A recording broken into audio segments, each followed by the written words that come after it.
Ini adalah ceritaku. Gimana Tante? Kita bisa mulai ramalan sekarang?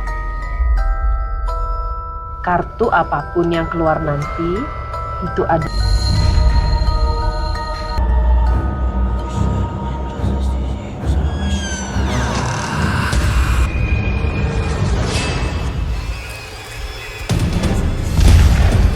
Sophie, dia marah, dia dendam.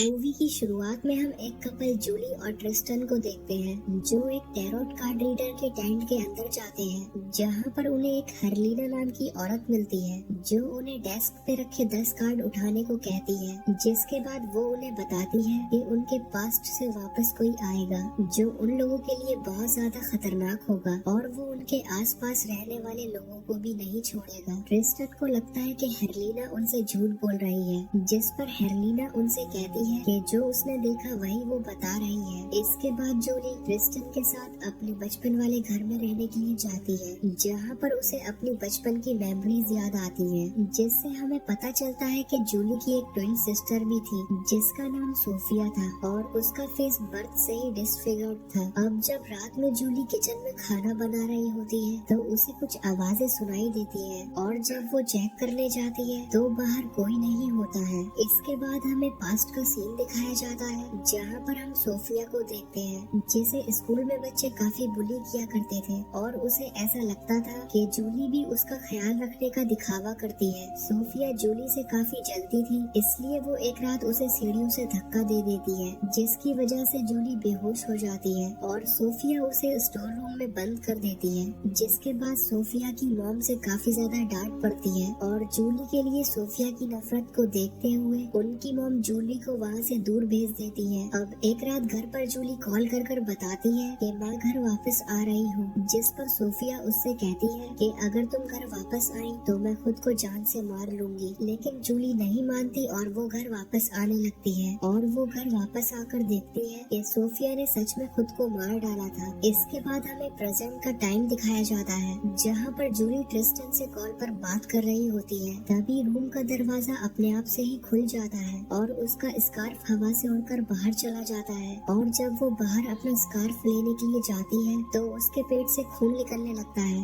और उसे Sophia की dead body भी नजर आती है। जूली डर कर जल्दी से घर के अंदर भाग जाती है, मगर ये सब उसका एक वहम होता है। अब जब जूली अपने कमरे में होती है तो उसे फिर से कुछ आवाजें सुनाई देती है और लाइट्स भी अपने आप से बंद हो जाती है। तभी कोई एंटिटी उसे खींचकर अपने साथ ले जाती है और जब अगले दिन उसे होश आता है तो वो जल्दी से हरलीना के पास जाती है और वो उसे बताती है कि कोई उसे परेशान कर रहा है। हरलीना जूली के कार्ड देखकर बताती है कि उसके पास्ट में से ही कोई इंसान है जो अभी भी तुम्हारे आसपास है और वो हर चीज तुम्हारी तुमसे छीनना चाहता है। इसके बाद जूली घर वापस आ जाती है और जब वो वॉशिंग मशीन में कपड़े धो रही होती है तो हम पहली बार सोफिया की आत्मा को जूली के पीछे देखते हैं। जूली जैसे ही पीछे देखती है तो वो गायब हो जाती है। तभी वॉशिंग मशीन के अंदर उसे खून नजर आता है और जमीन पर उसे सोफिया का रिबन भी पड़ा हुआ मिलता है, जिसे देखकर वो काफी डर जाती है। वो जल्दी से भागकर उस रिबन को सोफिया के रूम में रख आती है। अगले दिन नहाते वक्त सोफिया की आत्मा उसे पानी में डुबाकर मारने की कोशिश करती है, मगर तभी ट्रिस्टन वहाँ पर आ जाता है। जूली ट्रिस्टन को बताती है कि सोफिया मुझे जान से मारना चाहती है क्योंकि उसने मेरी वजह से अपनी लाइफ सेक्रीफाइस करी थी और अब वो मुझसे बदला लेना चाहती है। इसके बाद बाद जूली सो जाती है और जब रात में उसकी आँख खुलती है तो उसे मिरर में सोफिया का रिफ्लेक्शन दिखता है, जिससे डरकर वो चादर में छुप जाती है। सोफिया जूली को काफी ज्यादा डराती है, जिससे जूली रूम से बाहर आ जाती है। तभी एक चेयर आगे आकर उसका रास्ता ब्लॉक कर देती है। तभी एक ड्रॉअर उसके सर पर आकर लगता है, जिसमें से उसे सोफिया की डायरी मिलती है,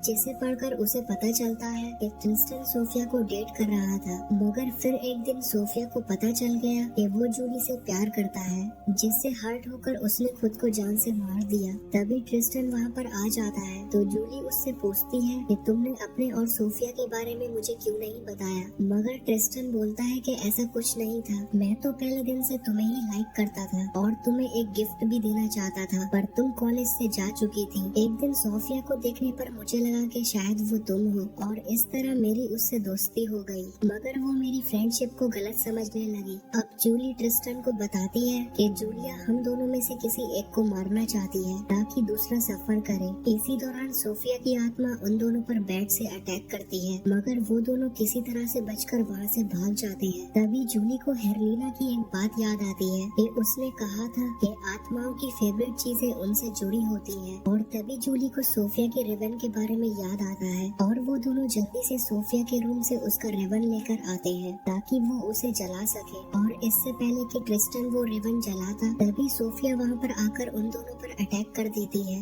जूली जल्दी से रिबन पकड़ने की कोशिश करती है तो वो उड़ जाता है, और जब वो उसके पीछे जाती है तो वो उसे स्विमिंग पूल में नजर आता है, जिसे वो जल्दी से उठाने लगती है। तभी एक कांच का टुकड़ा उसके हाथ में घुस जाता है, मगर फिर भी जूली रिबन स्विमिंग पूल से निकाल लेती है। और जब वो उस रिबन को जलाने के लिए जा रही होती है, तभी सोफिया ट्रिस्टन को हवा में लटकाकर उसके नीचे कांच के टुकड़े बिछा देती है। मगर ट्रिस्टन अब भी जूली से रिबन को जलाने के लिए कहता है, मगर जूली ट्रिस्टन को बचाने के लिए रिबन को नीचे फेंक देती है और वहाँ से गायब हो जाती है। तभी ट्रिस्टन जल्दी से रिबन को उठाकर उसमें आग लगा देता है और वो रिबन ट्रिस्टन के हाथ से छूट जाता है, जिसकी वजह से पूरे घर में आग लग जाती है। ट्रिस्टन जूली को ढूंढने के लिए सोफिया के रूम में जाता है, जहाँ पर जूली बेहोश पड़ी होती है। वो उसे उठाकर घर से बाहर ले जाता है। जूली अभी भी बेहोश होती है और तभी अचानक से उसे होश आ जाता है, और इसी के साथ इस मूवी का यही एंड हो जाता है। दोस्तों, मुझे काफी दिन से फीवर था, इसलिए मैं वीडियो अपलोड नहीं कर पा रहा था, लेकिन अब मैं आपके लिए बहुत अच्छा कंटेंट लाने वाला हूँ, तो उसके लिए तैयार रहना। मिलते हैं नेक्स्ट वीडियो के साथ, तब तक के लिए good bye. Thanks for watching. Like, comment and subscribe. Hurry up.